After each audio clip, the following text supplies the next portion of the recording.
So you're just gonna season your chicken up real good. A little garlic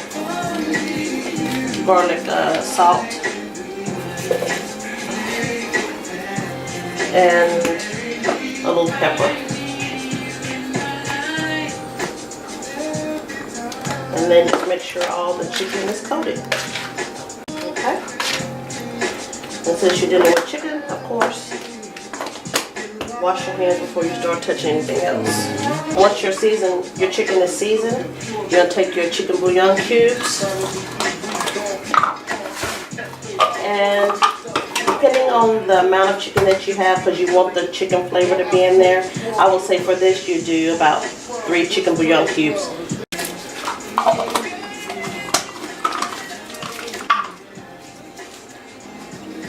And then you just want to take your chicken and go ahead and put in your water. You're going to let it start boiling. I'll turn it around this way. So we're going to start with scooping out a couple of ladles of flour because we're going to make our dumplings. That's probably about 1.5 cups maybe. Okay? Just sit that there because we're going to need more flour. You're going to take 2 eggs and crack into the bowl. Your eggs are just going to help keep your dough together once you make it. Okay.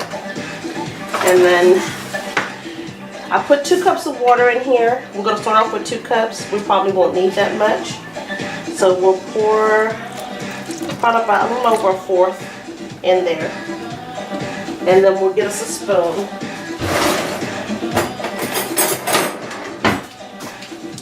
And stir it up. Because we want to get it to a dough consistency. And you're going to have to add more flour, which is why I hadn't put my flour away just yet.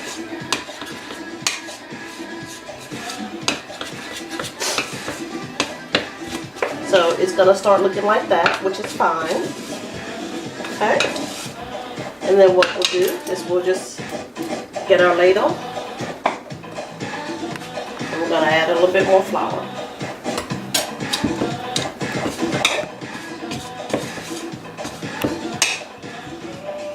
And it's going to look all sticky and mush in there together. Okay?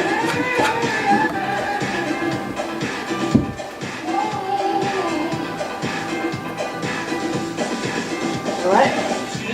And at this point what we're going to do is just take it. Make sure your surface is clean. We're going to put some flour down here. And just kind of move it around. This is where we're going to start making our dough.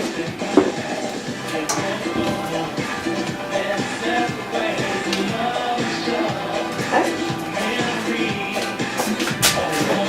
Alright. So what we're going to do is we're going to just keep adding flour until it's just one consistent ball. And it's no longer sticky. So this is the hardest part. Just moving it around. You take some flour and dust it on top.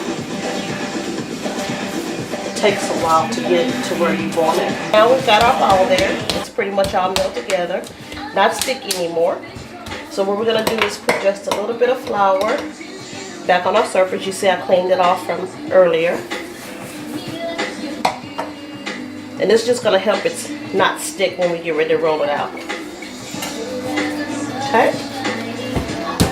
Put your ball down. Take your rolling pin. And we're also going to flour up our rolling pin just a bit because we don't want it to stick or anything. And then we start rolling. So roll a little bit and turn it around. We want to try and get it to be as thin as possible. And you can kind of move the flour around up under it. To fall over on the floor. Pick it up. And see it's still thick here. So we want to keep rolling until we get it really thin. Now we've gotten it laid out thin. You want to have about this much thinness. Okay? Then because they're going to plump up in the water, so you want it to be very thin so that they're not thick and gummy once you cook them. And you can kind of move it out with your fingers along the ends. Once you get it all, you can take a little bit more flour, toss it around, rub it across the dough. Now, you're going to take your pizza cutter and you're just going to make squares. Okay. So once you have all your horizontal lines done, then you're going to start with your vertical. And if you have something like on the end that are kind of big, you can just kind of run through them.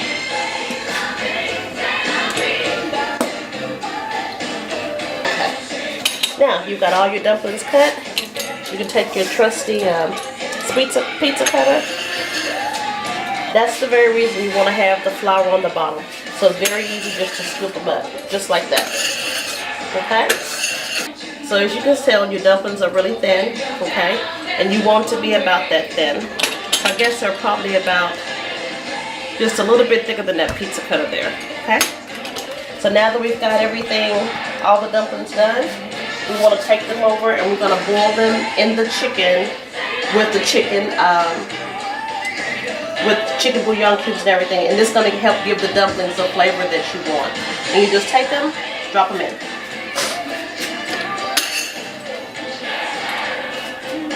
It doesn't matter if you drop them in handfuls, they're going to separate in the water. Okay. And then you let your chicken and your dumplings boil together. And you'll be able to tell when the dumplings are done because they'll start rising to the top. And you should be able to cut them with a fork. Okay, so now that our chicken is done, we're going to fish our chicken out of the water. Use a spoon. Okay, and you're just going to fish out your chicken.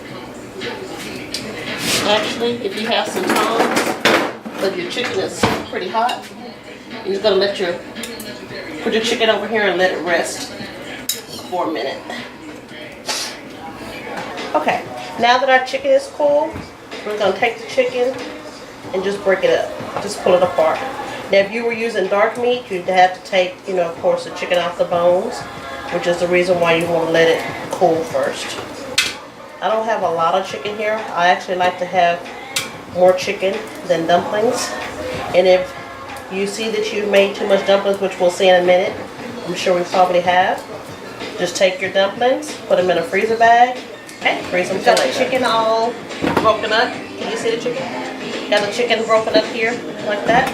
So our next step is going to be to, normally I would dump it in the sink, but today we're just going to use our strainer in a big bowl. You don't want to throw your juice away because we're going to use the juice to go with the cream of chicken to put in there. So we'll just start scooping out some of our noodles. And you will probably have little fragments of chicken in there, which is wonderful.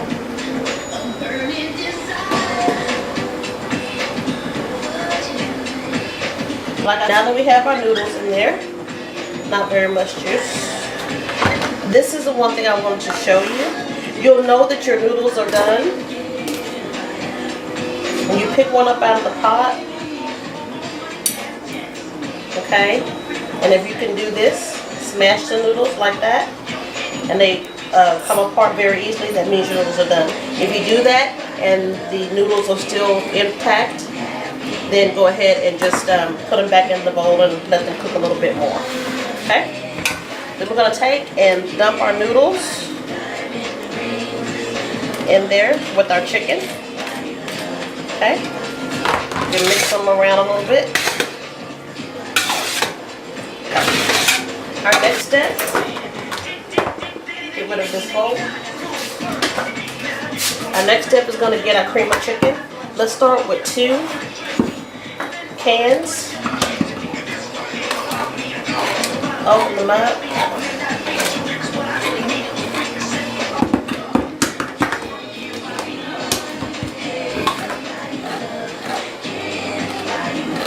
You don't have to buy an expensive can of cream of chicken. It's all the same.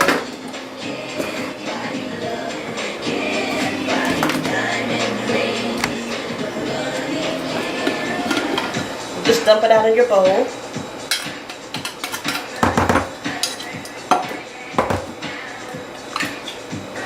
Ladle and get just a little bit of that juice that you cooked everything in. Maybe like 2 scoops of it, and stir it around in your bowl. Kind of mix it together. I think I'm going to use 3 this time. Okay.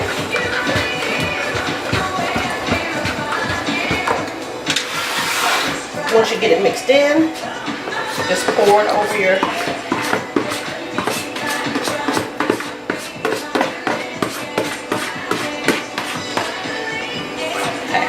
Now, if it's not enough, once we get it mixed in, which is not going to be, we'll open up another can of cream of chicken.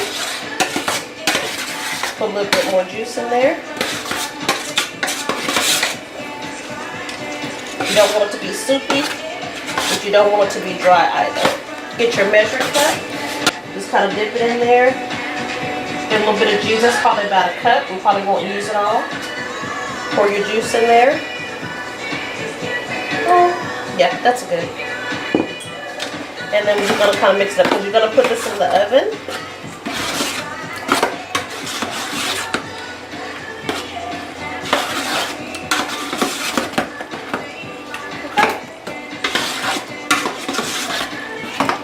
Okay. So now you're pretty much done. Now it's just a little salt and pepper to your taste buds. So we're going to get a little pepper. And a little salt. Just as our last minute. Like I said, it's just to your taste buds. Some people like it really warm. Some people not. And be very careful with your salt. Because remember, we did use the chicken bouillon, which makes your chicken salty as well. And then you always have somebody that's going to test for you. So in this case, I'll get my husband to be our tester.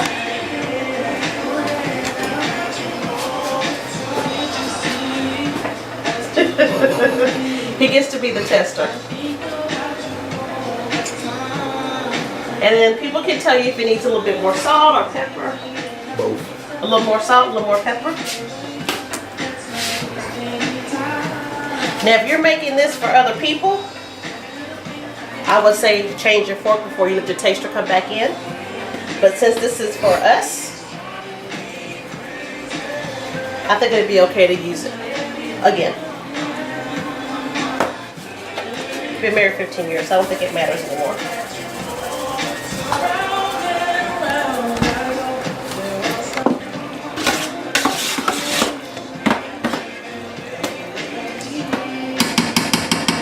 Okay, and then after you do that, let your tester come back in. And let them taste again. Make sure you get chicken and everything on there so they can get the full effect.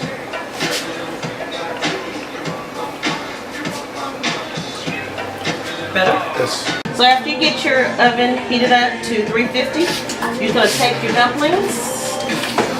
You don't have to have a top on it right now. And you're just going to put it in the oven for about 30 minutes. After 30 minutes, take it out, let it cool. You ready to put it in a bowl or plate. There you go, chicken and dumplings made homemade style.